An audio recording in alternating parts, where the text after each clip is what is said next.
Bon, aujourd'hui, c'est l'entretien des arbres, l'entretien de tout, de toute votre plantation, les alliés de la nature et la taille de formation et d'élagage. Ça, c'est le après que vous avez planté, ça, c'est la session qui va le plus vous toucher. Alors, c'est le dernier du dernier, que ce soit en anglais ou en français. L'entretien, c'est vraiment important. Je vais vous donner tous les points clés à l'entretien, l'idée de la prévention, le paillis. Il y a trois ingrédients qui sont absolument essentiels pour un sol vivant, puis ce n'est pas le NPK. Est-ce qu'il faut pulvériser ou pas? L'irrigation, l'hygiène du verger, tous des points très importants, et ensuite les deux autres parties. Pour l'entretien, il y a deux sections, il y a deux buts. Vous avez le but pour les plantes. Ça, c'est de réduire le stress sur les plantes. Et ensuite, les buts humains, euh, ça lie à accès, comment vous allez accéder, comment vous allez circuler, la facilité de cueillette, la qualité de récolte et la sécurité. Donc, toutes des choses à considérer. Vous allez penser à, ah, ben, pour accéder, est-ce qu'on va tondre? Ah, ouais, on ne sait pas, on va penser. Quelle sera la grandeur des arbres? Ça, c'est important à considérer parce que ça réfère à la sécurité. Est-ce que les gens vont passer sur des échelles pour récolter? Oh non, mais ça, c'est pas idéal. Est-ce que vous allez pulvériser ou pas? C'est toutes des questions qui sont pour l'entretien, les buts qui sont reliés à l'humain. Et il faut les répondre, il faut les considérer, même avant de planter. Le régime tonte, je vous donne un système qu'on a adapté. On ne l'a pas développé. J'ai pris cette idée-là des parcs à Londres.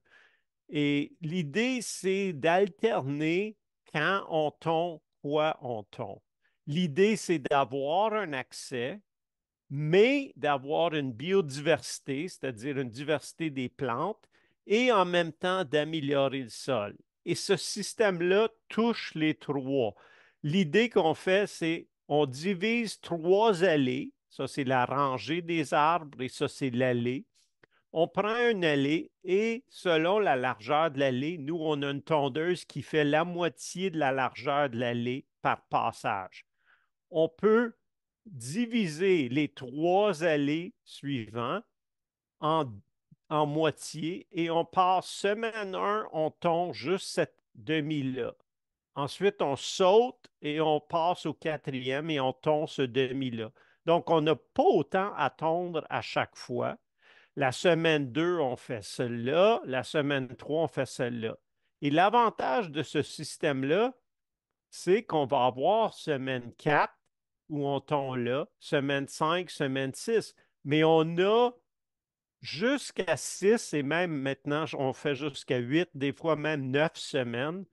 Euh, on a en semaine 4, c'est-à-dire si ça n'a pas été tondu, ben semaine 4, 5, 6, ça devient une floraison qui augmente la diversité. Les plantes qui sont là naturellement dans les allées sont permises de croître et ensuite de fleurir. Et ça, c'est vraiment intéressant pour moi, pour les insectes, mais aussi juste pour le plaisir. Quand on circule et on voit des fleurs, c'est quand même toujours intéressant. Et on a toujours une allée sur trois, quelque part, qui est facile, très facile ou vraiment facile de circuler.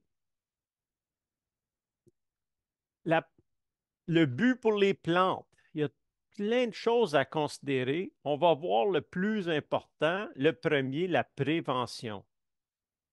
Vous avez entendu parler de l'expression vaut mieux prévenir que guérir, mais c'est vraiment ça. Ce qu'on vise pour le but, euh, pour les plantes, c'est de prévenir des problèmes. Et le plus simple pour une plantation de fruitiers, c'est la prévention par le design, c'est-à-dire comment vous agencez vos plantes au début va avoir le plus grand effet sur la prévention long terme. Parce qu'une fois c'est planté, vos arbres, étant donné qu'il y a une diversité, surtout avec l'idée des trios, pour moi, le but, c'était de pouvoir me reposer. Et effectivement, 15 ans après, je vois que c'est vraiment ça. L'entretien a réduit pour 6 arcs de verger.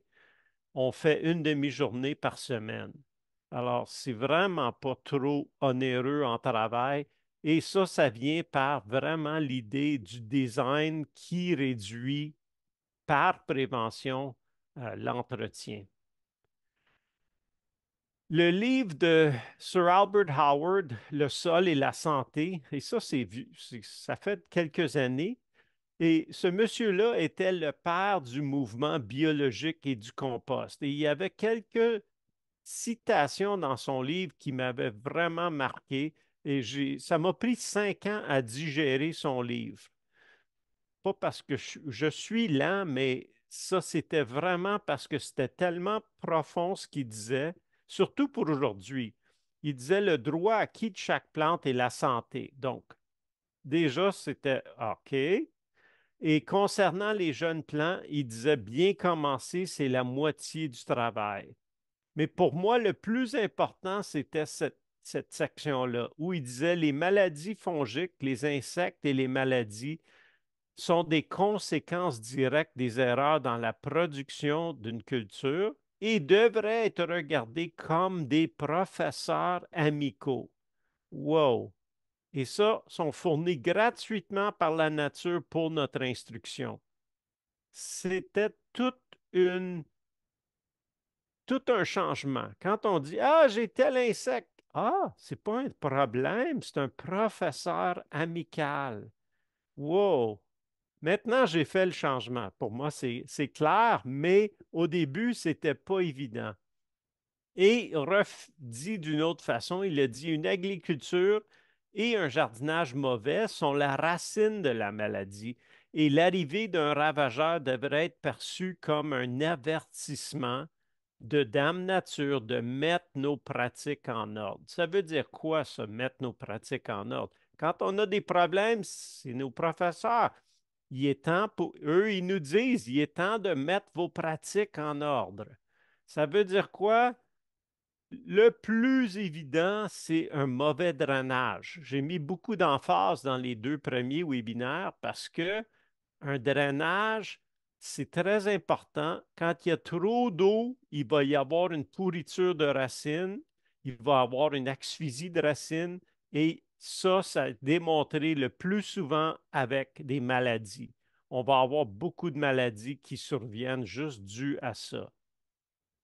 Une mauvaise fertilisation, il y a un déséquilibre quelconque. Et l'exemple, c'est des pucerons.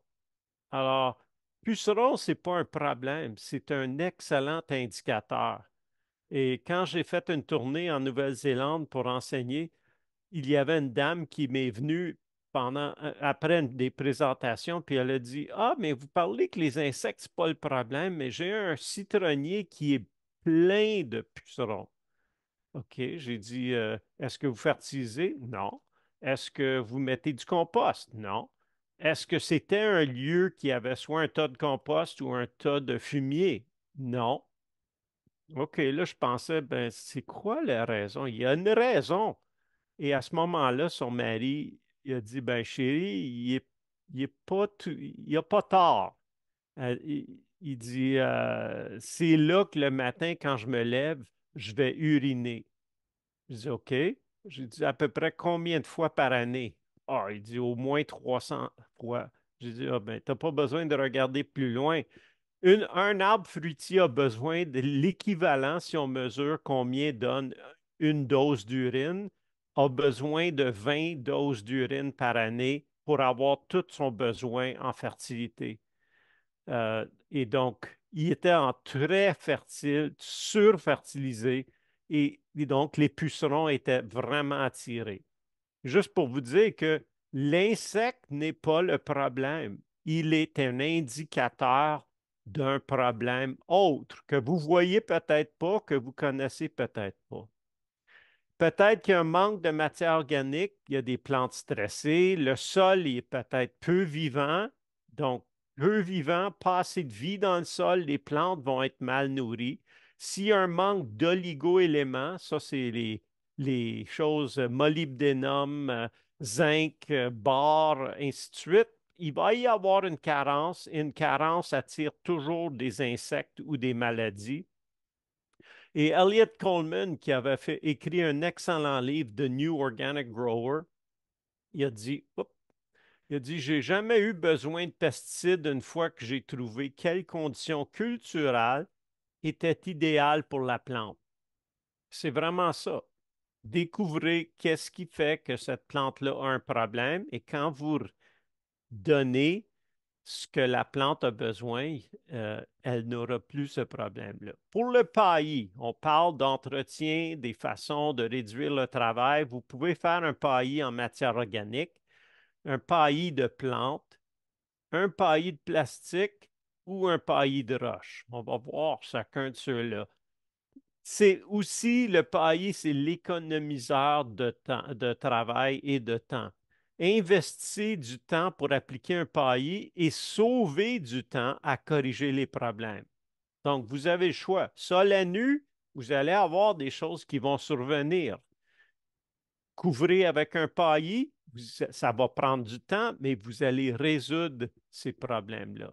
Exemple, du copeau de bois, des feuilles, paille ou des roches.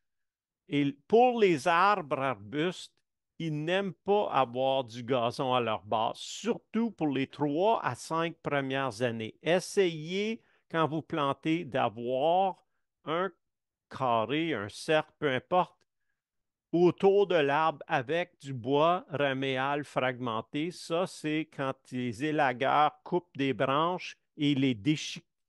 C'est ça du BRF. Techniquement, c'est toute branche égale ou en dessous de 2 pouces qui est fragmentée ou déchiquetée. Et c'est un merveilleux produit que vous pouvez la plupart du temps obtenir gratuitement en appelant vos élagueurs locaux. Les plantes comme paillis, pensez à hosta, pensez à rhubarbe, même des hémérocalles. C'est toutes des plantes qui fonctionnent bien. Et voyez, euh, au printemps, vous voyez l'effet des hostas. Ils empêchent que l'herbe soit proche.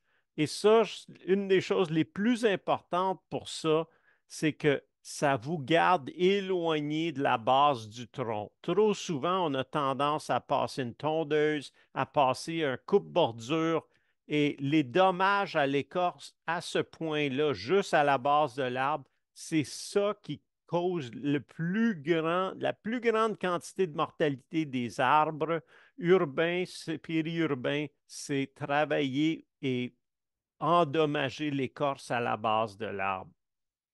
J'ai eu tellement d'appels dans ma carrière à cause de ça et je regardais toujours à la base et c'était 95% des fois, c'était ça la raison du déclin. Plastique comme paillis, c'est ce que j'utilise parce qu'on fait des kilomètres de rangées d'arbres. Je ne vous recommande pas de mettre du plastique ou un paillis synthétique, à moins que vous faites plus que 200 arbres et en communautaire, quand vous pouvez ramasser quelques personnes pour faire, je vous dirais même plus, beaucoup plus que ça, parce que vous avez la main-d'œuvre disponible pour étendre du paillis. Donc, c'est une option que je ne recommande pas pour vos types de projets.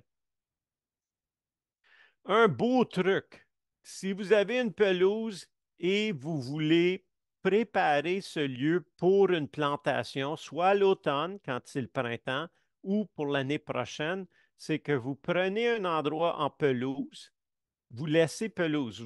Ça, c'est vraiment économiser du travail. Vous ne tournez pas, vous ne rotocultez pas rien. Vous prenez la pelouse, vous mettez une couche de carton ou 2 couches de carton. Vous faites des trous dans le carton dans lesquels vous insérez des patates ou des pommes de terre et vous recouvrez le tout d'un paillis.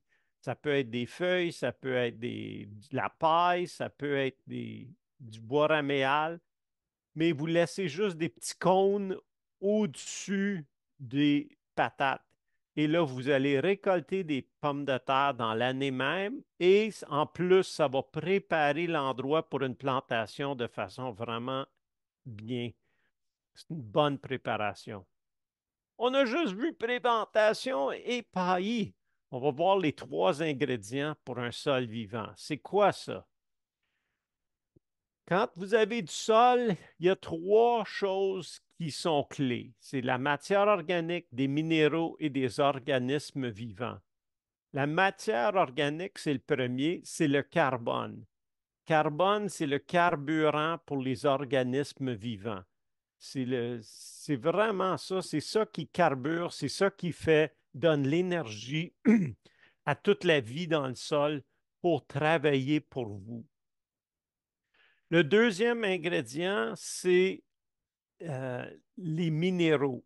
Et la meilleure façon d'ajouter des minéraux, c'est la façon que la nature le fait en dégradant des roches.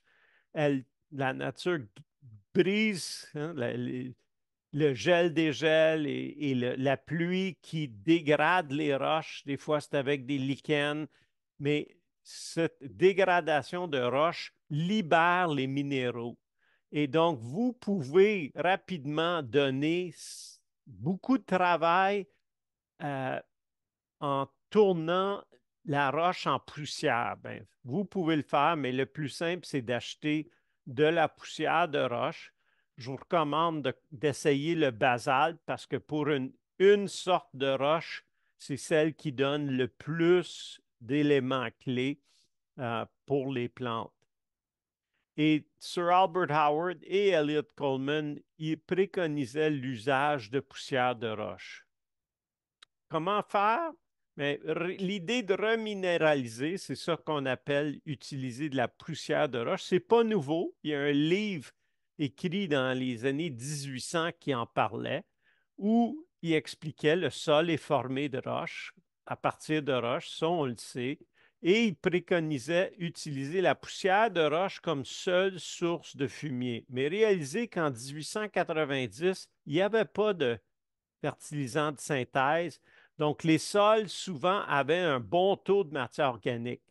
Et ça, c'était important parce que là, ils combinaient la matière organique avec la poussière de roche. Elle doit être très fine. Ça doit être de la poussière. Et moi, j'utilise l'exemple. Si vous mettez la poussière dans votre main et vous soufflez, il devrait presque plus rester rien dans la main. C'est ça, c'est de roche à poussière. Idéalement, ça serait de sources de roches mixtes, mais aujourd'hui, je vous dirais, le plus simple pour obtenir, c'est aller trouver du basalte, qui est une poudre de roche de source volcanique. Essayez-le. C'est quelque chose que quand vous essayez, vous dites, wow, c'est vraiment remettre la vie en ordre dans le sol. Et la quantité de basalte, c'est à peu près une quantité de poussière de roche pour 4 à 5 volumes de compost. Vous voulez que le compost il passe de brun chocolat à gris. Et là, vous allez avoir quelque chose qui va absolument remettre votre sol en ordre comme jamais avant. Le troisième ingrédient, c'est un sol, c'est des organismes vivants. C'est le micro-troupeau, comme disait Dr. Ingham ou Claude et Lydia Bourguignon. C'est, c'est tout ce qui vit dans le sol. On commence à peine de découvrir la diversité. Et vous pouvez remettre cette vie dans le sol avec du compost ou du thé de compost, idéalement aéré.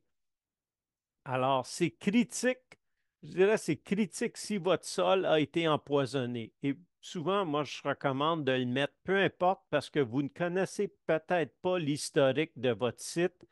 Et s'il y a eu des engrais de synthèse et des pesticides appliqués, ces deux choses-là tuent la vie du sol. Donc, vous devez repartir et remettre la vie dans le sol. qui arrive naturellement si vous donnez suffisamment de temps, mais parfois, il n'y a pas eu suffisamment de temps.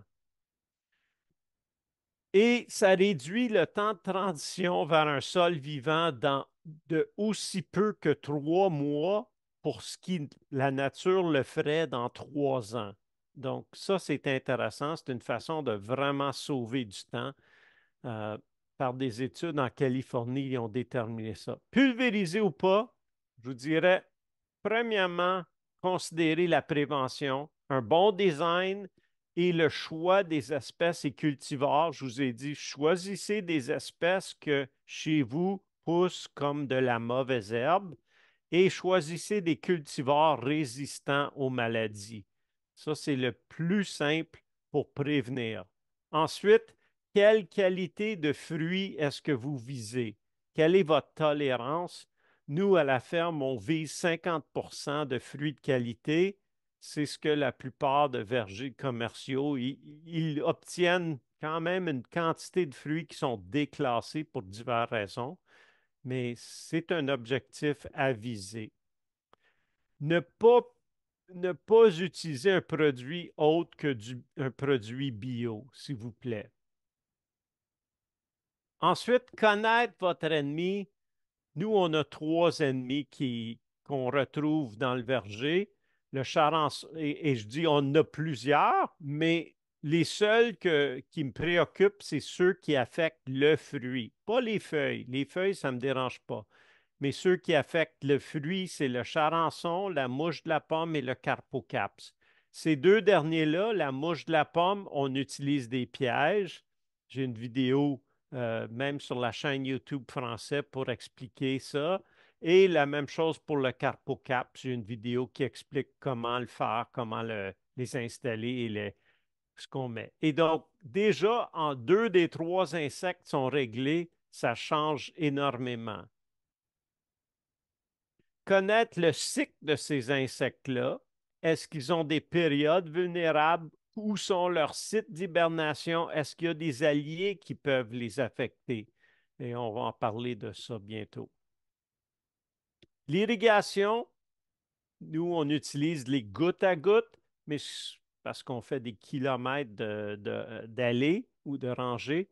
Ce que je vous suggérerais, c'est d'utiliser un boyau suintant parce qu'ils sont vraiment résistants. C'est tough, ces boyaux-là, et ils sont facilement disponibles et ils utilisent déjà des raccords qui sont faits pour un boyau de jardin. Donc, c'est des choses faciles à trouver. Vous n'avez pas besoin de magasiner des magasins spécialisés. Vous pouvez obtenir ça et c'est une bonne assurance pour les 3 à 5 premières années pour avoir de l'eau dans votre plantation. Est-ce qu'il faut irriguer ou donner de l'eau à la main, s'il vous plaît, non. Utilisez une façon d'automatiser, donc le boyau suintant, où vous avez l'eau qui sort, vous pouvez mettre un petit cadran qui va automatiser l'irrigation. Vous dites, il faut au moins qu'il irrigue 1 fois par semaine pendant 10 minutes. Mais avec ça, vous pouvez contrôler quand il va irriguer. Et donc, que vous soyez là, que vous ne soyez pas là, moi, aujourd'hui, le verger peut irriguer pendant des heures si je veux, même si moi, je ne suis pas là. Alors, c'est un avantage énorme qui aide vos plantes parce que, comme j'ai dit, c'est quoi le but? C'est de réduire le stress. Et un stress de manque d'eau, c'est un stress. Le dernier, c'est l'hygiène du verger. Donc, soit vous ou des animaux, le but, c'est pas laisser des fruits traîner au sol plus qu'une semaine. Sinon, les insectes réinfectent le sol. Alors, essayez de passer au moins 1 fois par semaine ce qui n'a pas été récolté, ramasser les fruits au sol.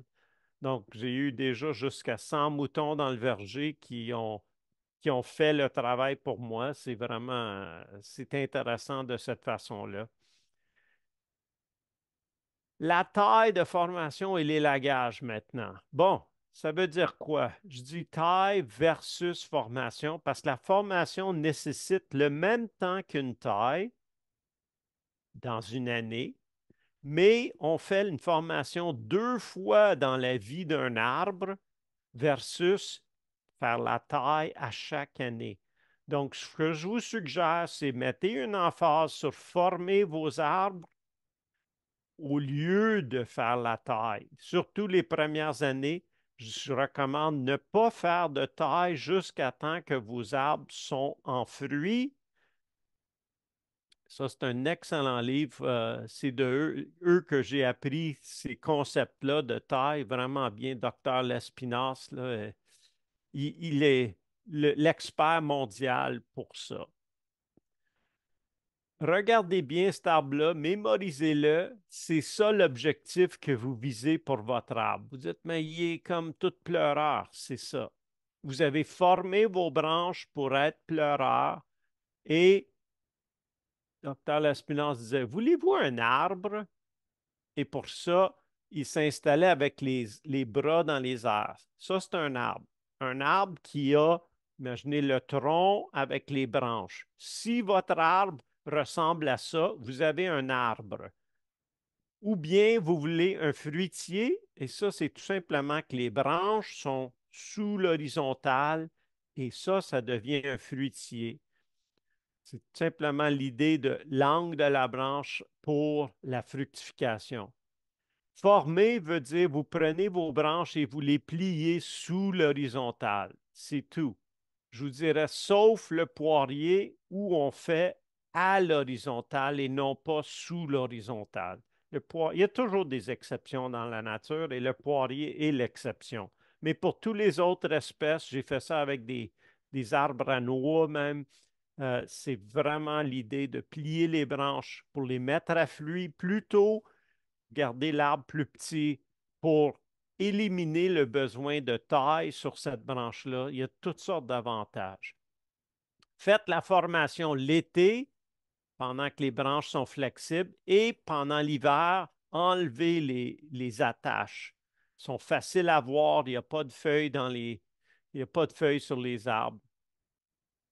La taille maintenant. Donc, après que l'arbre ait commencé à produire, vous pouvez commencer une taille. Ça veut dire quoi? C'est 3 étapes.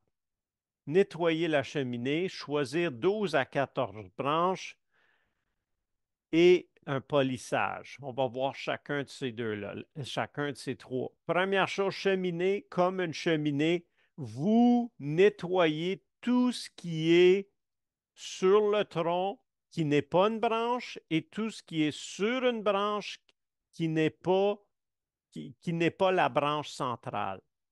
Alors, vous enlevez tout dans un rayon qui varie entre 20 et 40 centimètres, c'est selon la grandeur de l'arbre, mais commencez avec 20.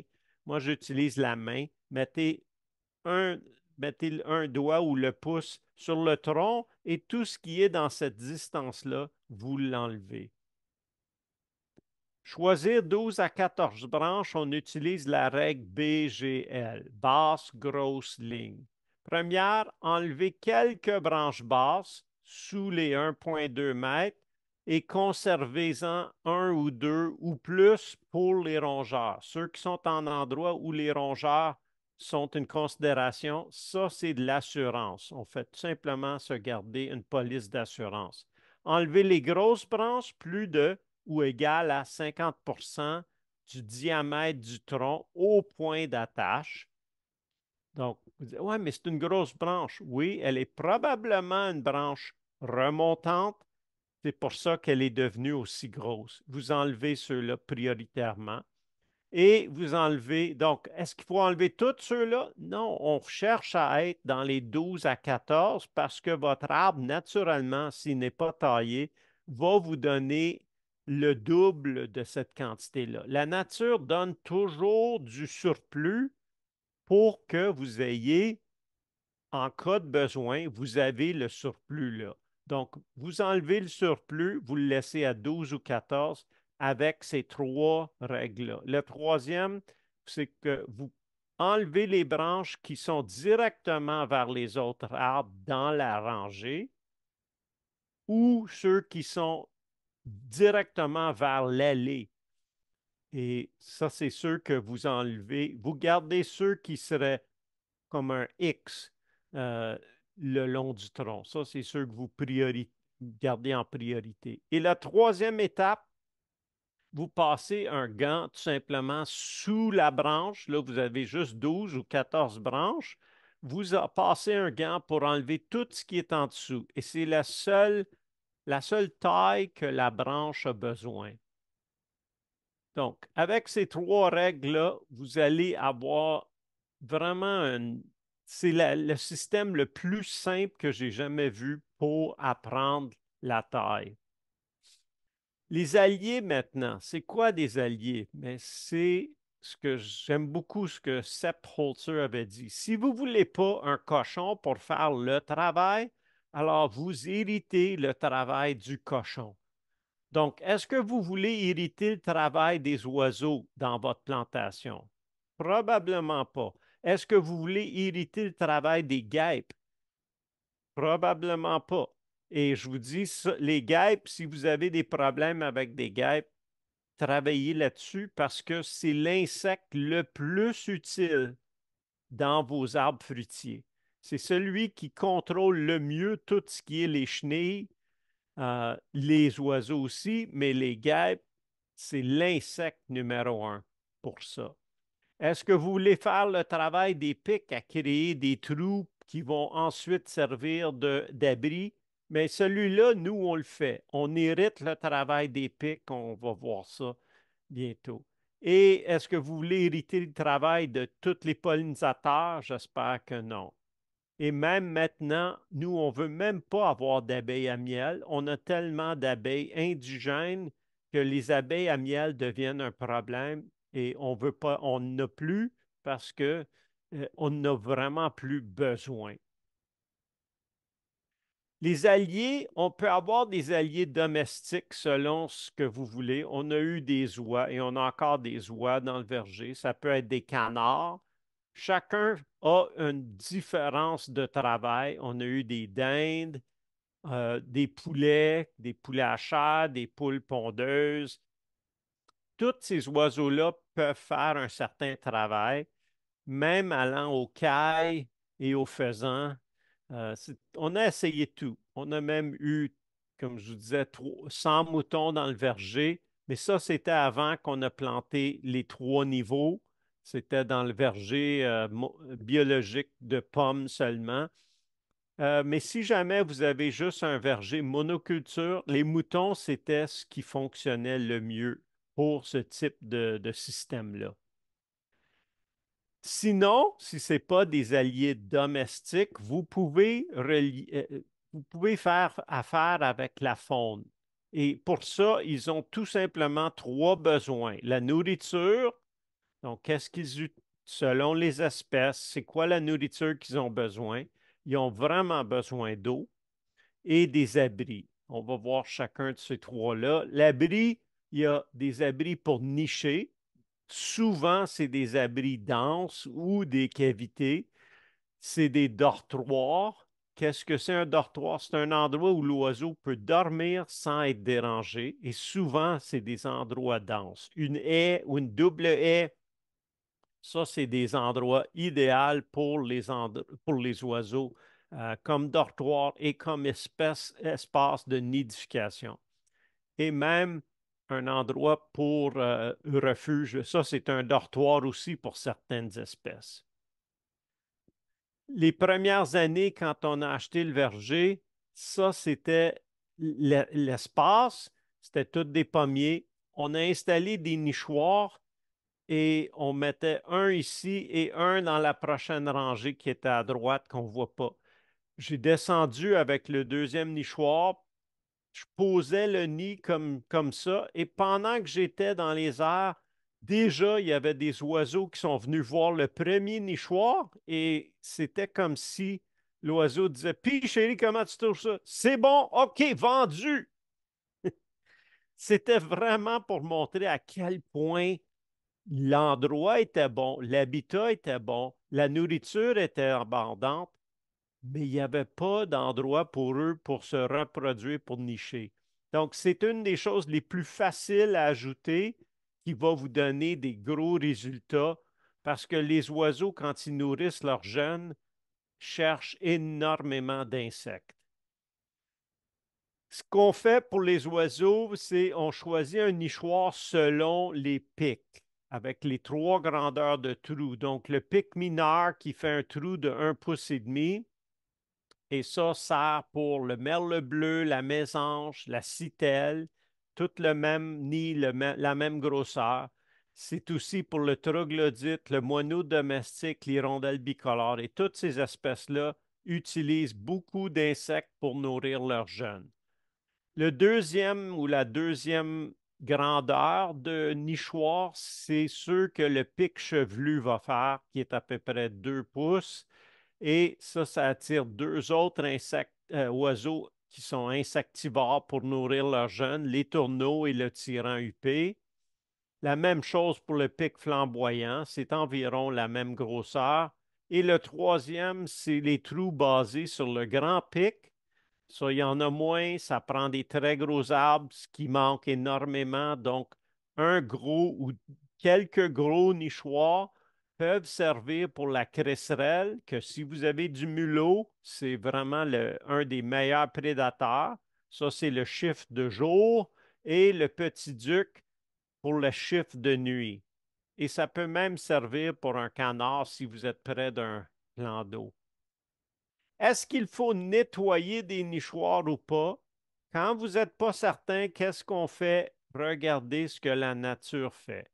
Et la nature ne nettoie pas des nichoirs, donc vous n'avez pas besoin, à chaque année, du moins, à moins que vous cherchiez d'attirer le plus les hirondelles bicolores qui, eux, auraient besoin quand même d'un nettoyage à tous les 3 à 4 ans.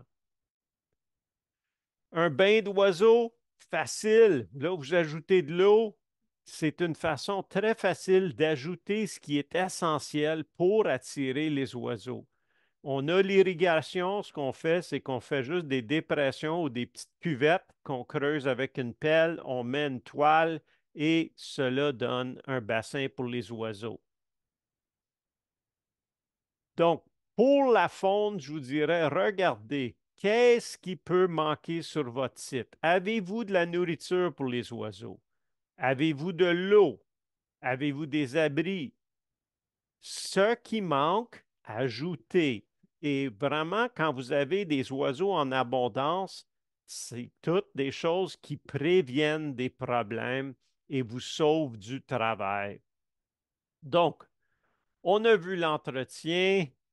Prévenir, c'est beaucoup mieux que guérir. Le paillis ajouté, les trois ingrédients clés, c'était, ah oui, le carbone, euh, les minéraux et la vie du sol. Est-ce qu'il faut pulvériser ou pas? De préférence pas. L'irrigation, oui, s'il vous plaît. L'hygiène du verger, absolument. Faites une formation et une taille après que les arbres sont en fruits et utilisez vos alliés naturels le plus possible.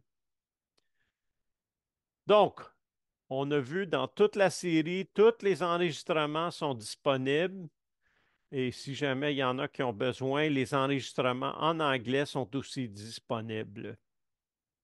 Je vous ai suggéré de regarder le film avant une corvée de plantation. C'est une bonne façon de motiver vos troupes.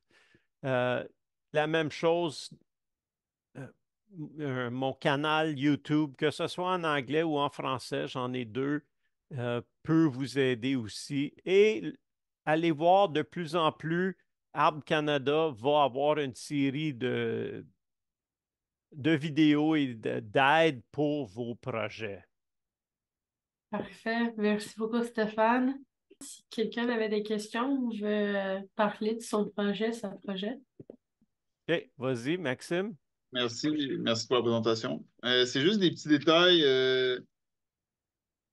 Juste, je vais shooter ça, là, mais pourquoi les arbres et arbustes n'aiment pas avoir du gazon à leur base? Par rapport à l'irrigation, pourquoi? Puis, quelle fréquence si on met du goutte à goutte?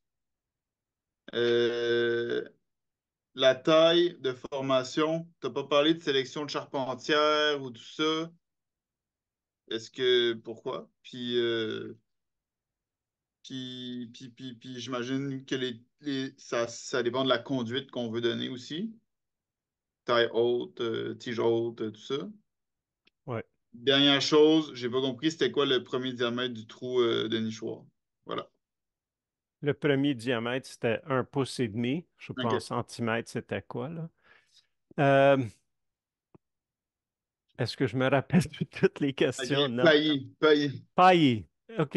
Euh, écoute, les arbres, arbustes qui vont. Il y a très peu d'arbres qui, naturellement, ils vivent avec pelouse autour. C'est des espèces qu'on dit de savane. Et vraiment, pour le Québec, là, il y en a deux. Il y a le fèvier et le chêne agrofruit. Ça, c'est des espèces que naturellement, si on va vers l'ouest, où il y avait des bisons, où il y avait des prairies, c'est des espèces qui s'établissaient dans la prairie naturellement. La plupart de nos espèces sont des espèces de forêt.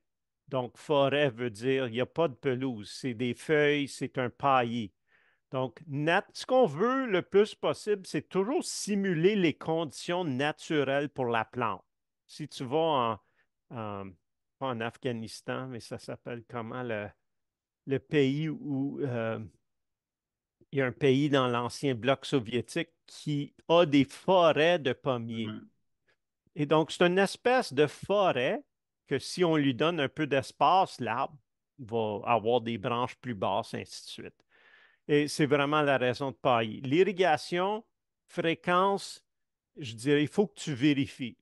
Ça dépend de ton sol. Nous, on a un sol qui c'est une plage. C'est du sable de plage. Donc, nous, on irrigue à tous les jours. La plupart des gens n'ont pas un sol aussi extrême.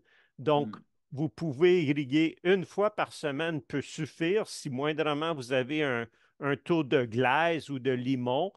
Une fois par semaine peut être absolument suffisant et même trop parce que souvent dans une semaine, il y a une pluie. Donc, peut-être cette semaine-là, la semaine prochaine, vous n'avez pas besoin, mais dans 3 semaines, vous aurez besoin. Et ça, il y a même un petit détecteur de pluie qui peut couper le courant à votre automatiseur, si vous voulez, là. Donc, tout peut être automatisé.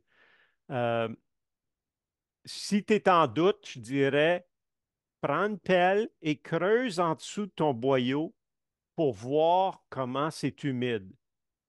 C'est parce que ce que tu veux, c'est garder le 12 pouces ou le 30 centimètres sous le boyau ou sous les arbres. C'est la zone principale d'enracinement des arbres. Tu veux qu'il y ait de l'humidité. Tu ne veux pas que ça soit détrempé, mais juste humide. Question pour la taille. Ces charpentières, je dirais, c'est ça le 12 à 14 branches. Tu choisis tes charpentières avec ce système-là. C'est ça l'idée de. Tu laisses seulement beaucoup moins de branches, mais ceux que tu laisses, c'est ceux que tu laisses pour le long terme. Et OK. l'autre, la formation, mais tu ne veux pas nécessairement que ça soit des hautes tiges la plupart du temps, parce que haute tige veut dire que ton accès ou ta facilité de cueillette peut ne pas être là. Ça allait bien quand tu fais paître des animaux en dessous. Haute tige fonctionne bien dans ce système-là. Mais quand tu veux avoir c'est surtout accès et sécurité pour la récolte, parfois haute tige, c'est pas l'idéal. Puis, parce que toi, tu parlais de faire la formation, donc arquer les branches Oui, avant de faire la sélection. oui. Puis, Tu fais la formation, les 3 premières ou 4 premières ou 5 premières selon le porte-greffe que tu utilises. Et là, tu as toutes tes branches sont pliées. Ça fait une mise à fruit plus tôt parce que dès que tu coupes, tu retardes la mise à fruit. Si tu fais hmm. moindrement, tu coupes trop, bien l'arbre, il pense que je suis en train de me faire manger et sa réaction, c'est de faire d'autres branches. Donc, il fait d'autres branches aux dépens de les branches existantes deviennent à fruits. Il a étudié ça, docteur Lespinasse, depuis les Ouais. années 80. C'est beaucoup plus connu en France. Au Québec, on est peut-être les premiers en Amérique du Nord parce qu'on a eu les informations de France au Québec. Moi, Ouais. je l'ai appris en 2009 et je l'utilise depuis ce temps-là. Ça a réduit ma taille de 80%. Je te dis, la comparaison, là, c'est énorme.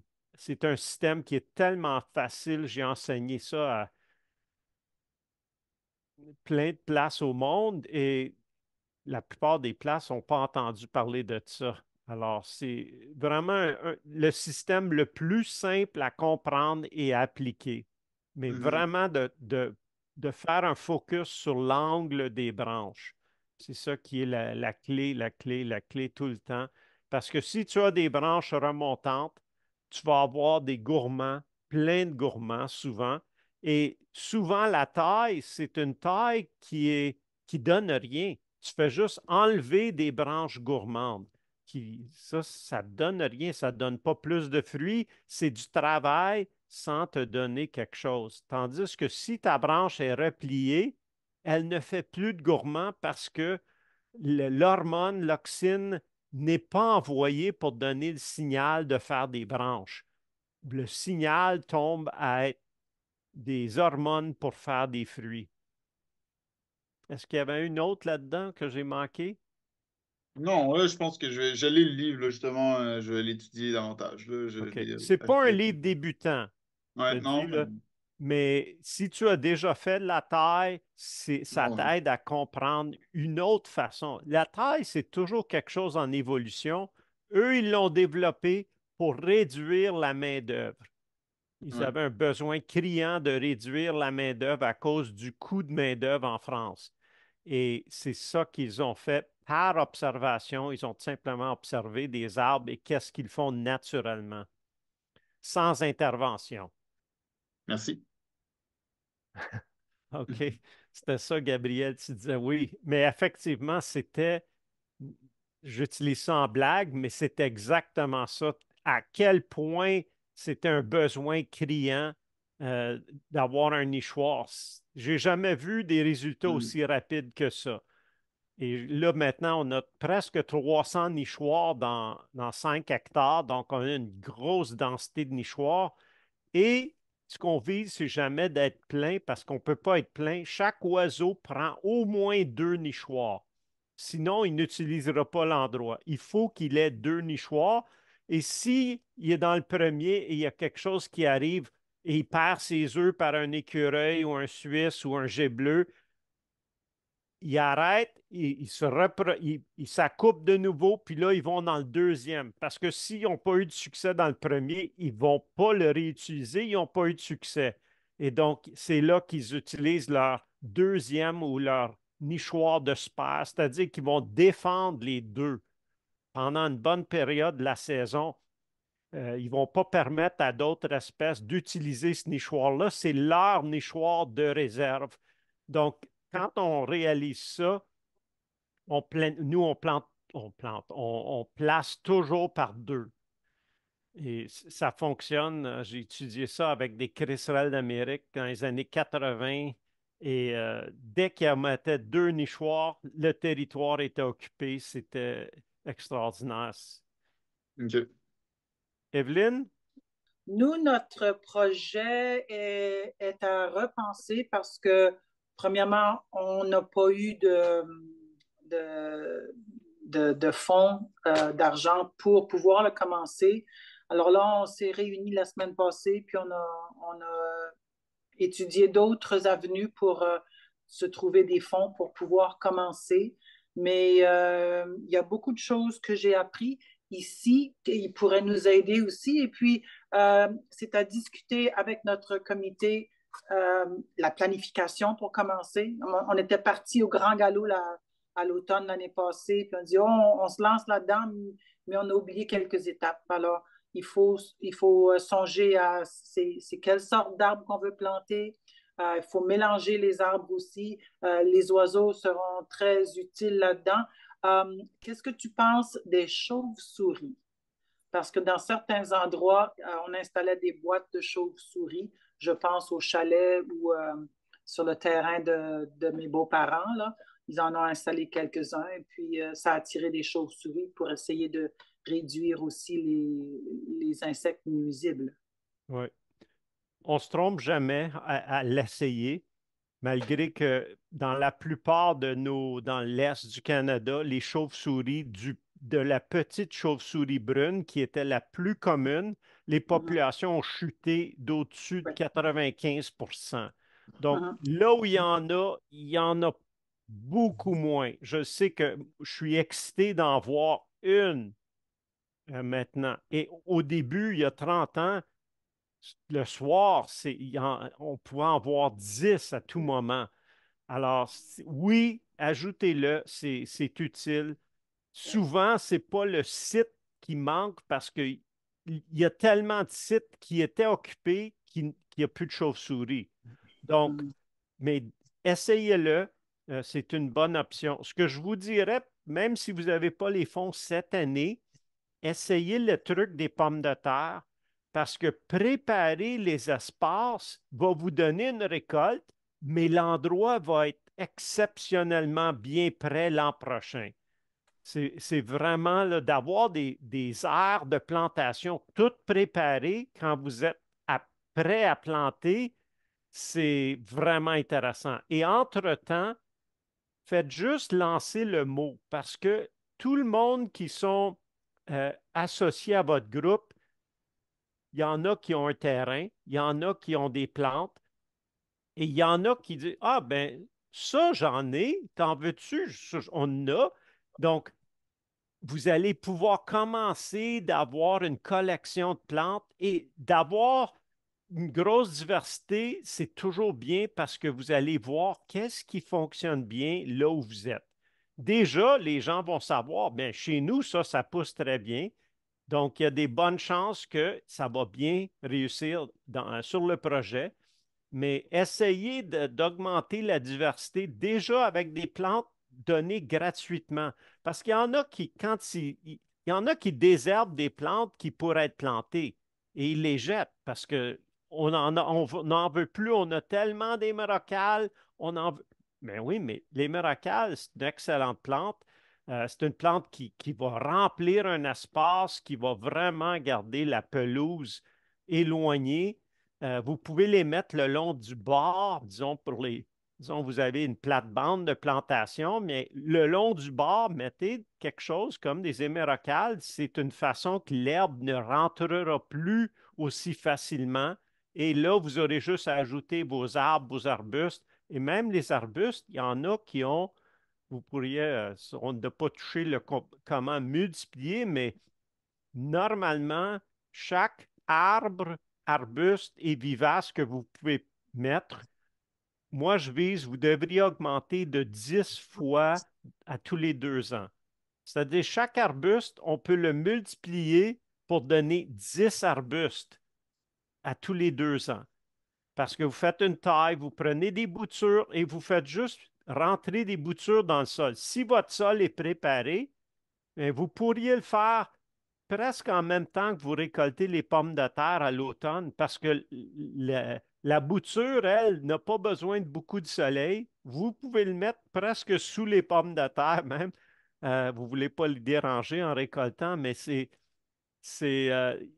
des plantes gratuites. Dès que vous sortez le mot ou que vous annoncez dans votre environ, il y en a qui vont, ah, ça, j'en ai. Ah oui. Ce prunier-là, j'en ai, il drageonne chez moi. OK, je peux vous en donner. Euh, on parlait de cerisier de Nanking avec Jean-Claude. Vous pouvez avoir des pépins ou des noyaux et se propage par noyaux très bien.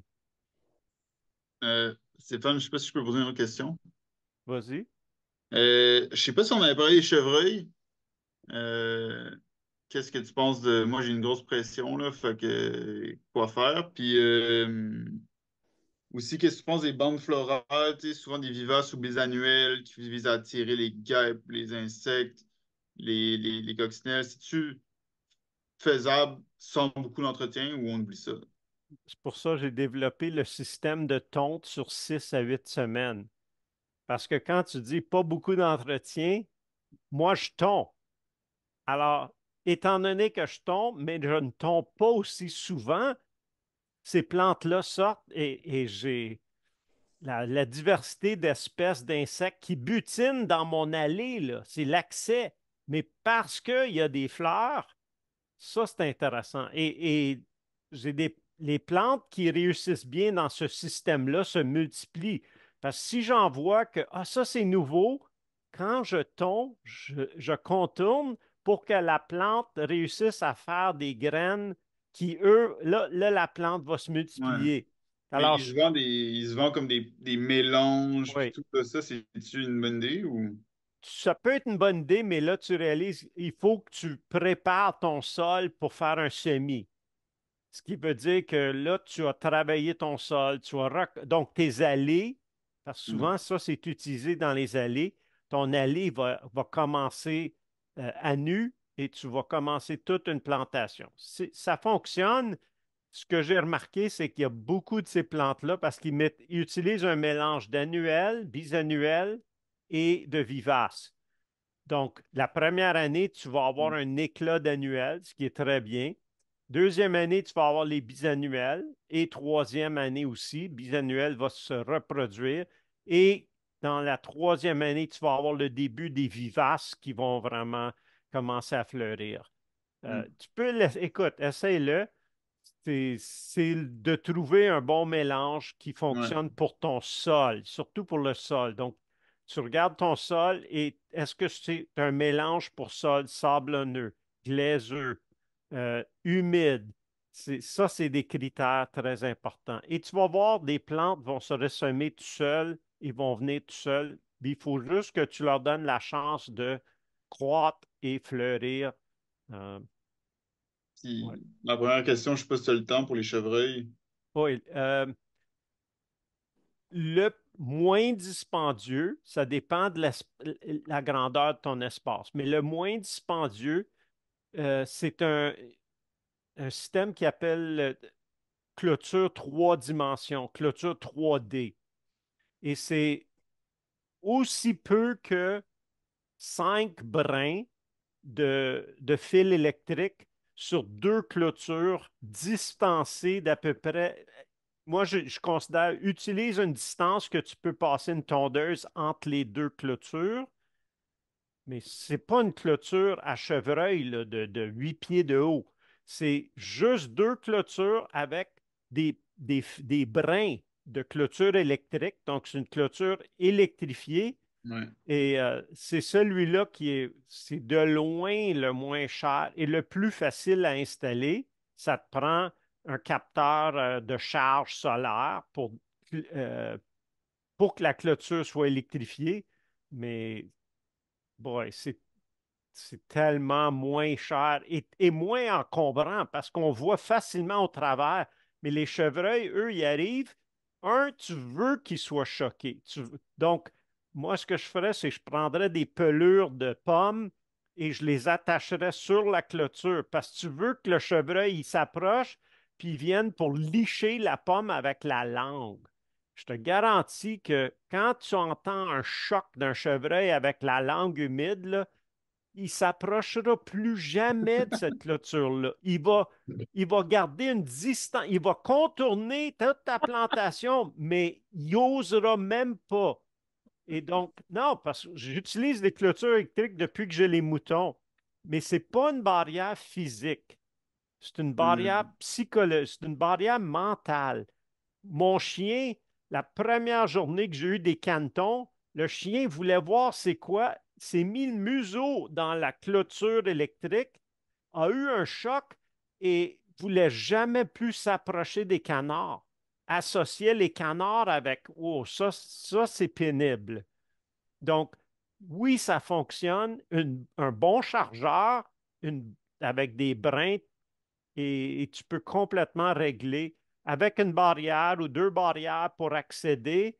Et c'est pas encombrant. Moi, c'est ça que j'aime parce que les clôtures à chevreuil, c'est tellement c'est massif. C'est une barrière visuel aussi. Toi, tu veux, pour la communauté, tu veux que ça soit, il faut que tu mettes des panneaux là, pour dire clôture électrifiée, tout, là, Ouais. mais c'est ce que je recommanderais parce qu'au point de vue coût, là, il n'y a rien à comparer, là. C'est quelques centaines de dollars souvent pour tout, Ouais. comparé à des milliers de dollars pour une clôture chevreuil. OK. Merci. Martin, Gabriel, Marie, Juste une petite question. Je oui, regardais sur Jean-Claude. les photos. Euh, il semblait, sur plusieurs de tes photos, là, ça semblait qu'il y avait de l'herbe alentour de tes troncs. Alors, tu disais qu'il ne fallait pas que ce soit, que l'herbe ne soit pas là. En tout cas, c'est ça que ça ressemblait sur les photos. Si tu peux commenter là-dessus. Peut-être le deuxième point, là, peut-être pas nécessairement pour toi, là, on parlait là, pour bon, Evelyne aussi, elle n'a pas eu son financement. Moi aussi, je ne l'ai pas su. On disait que seulement 15 avaient le financement. Mais 15 c'est presque aussi pire qu'à la loto. C'est beaucoup d'efforts. Il faudrait peut-être être plus spécifique, resserrer peut-être les critères parce que c'est quand même beaucoup d'efforts faire ça. Puis je trouve 15 c'est pas tellement satisfaisant comme, comme succès. Là. Je sais pas si on peut faire, là, mais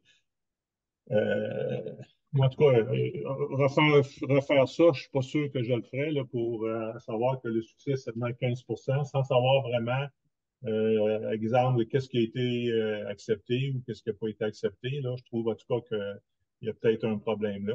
Le troisième aussi, tu parlais l'inspection, le nettoyage des cabanes, surtout si vous avez les printemps pluvieux, là peut-être une bonne idée de les faire un peu plus souvent parce que quand même, dépendant des printemps, il peut y avoir beaucoup de mortalité. Il faut les nettoyer pour enlever, là, malheureusement, les oisillons qui sont morts dans les cabanes. Je sais que l'année passée, par exemple, dans notre région, il y avait un taux de mortalité presque de 50 dans les cabanes pour alors, oui, il faudrait peut-être faire ça plus que tous les 3 4 ans, là, parce que sans ça, il y a beaucoup qui ne seront plus utilisés. Écoutez, les facteurs qui causent c'est souvent un printemps froid, humide. Euh, L'autre que j'ai, je pense que je l'ai juste en anglais. J'ai une vidéo qui explique le design des nichoirs. J'ai fait beaucoup de variations à travers les années. Et le meilleur que j'ai trouvé, c'est d'utiliser la planche brute de 1 pouce parce qu'il y a un facteur isolant. Des nichoirs là, avec du demi-pouce, là, c'est pas assez. Il fait trop chaud et deux, il fait trop froid. Alors ça, c'est quand même quelque chose qui fait une différence. Oui, si vous avez de la mortalité comme ça, absolument de nettoyer, c'est une bonne idée. Pour ce qui est euh, de l'herbe autour, c'était peut-être, je ne suis pas sûr de la photo, mais c'était peut-être pas l'herbe autant que des hémérocalles, des fois, là, où il y a des plantes qu'on met. Euh, Ça on, se ressemblait, là. C'était des ouais, photos, mais il y ouais, avait on plusieurs de tes vise de ne photos. pas avoir, Ouais. surtout pas dans les premières années. C'est après, oui. Après, on a des arbres qui sont entourés de pelouse, mais quand l'arbre est mature, ça ne l'affecte pas au même degré que pendant qu'il est jeune. Euh, 3 ans, 5 ans idéal, là, vraiment que l'arbre n'a pas à. Parce que la plus grande compétition avec l'herbe, c'est pour l'eau. C'est vraiment l'eau. C'est comme une éponge qui va tout prendre et il en reste peu en dessous pour l'arbre. Même si les racines de l'arbre sont entremêlées, mais l'herbe est vraiment surcompétitrice pour l'eau. La distance entre le tronc et la partie qu'il faut clairer, c'est quoi? Je dirais, ou idéalement, jusqu'au point d'égouttement. Donc, si la branche fait 1 mètre, ça serait bien que ça soit 1 mètre. Ça, c'est beaucoup, mais au moins d'avoir un rond qui fait 1 mètre de diamètre. Ça, c'est quand même un bon départ. 1 mètre, là, c- l'arbre va être bon pour les 3 premières années. C'est ça que je vise, là. Et ça vous donne c'est facile de savoir jusqu'où en mettre. C'est toujours travailler avec des gens. Donc, s'il y a d'autres qui viennent, puis OK, on va faire une corvée de remettre du paillis, mais ils vont savoir jusqu'où en mettre.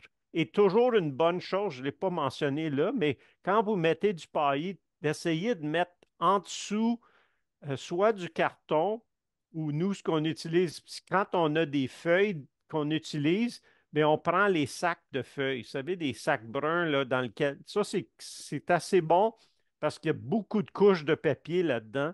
Et donc, on étend les sacs et ensuite, on met les feuilles par-dessus. Puis ça fait double effet. Ça réduit l'herbe parce que l'herbe ne voit plus de lumière et en plus, ça garde l'humidité. Euh, ouais, carton aussi, ça fonctionne bien en dessous.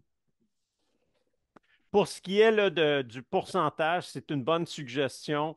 Euh, je ne sais pas si c'est possible, Rebecca, de suggérer ou de mentionner que l'année passée, il y avait 15% de réussite.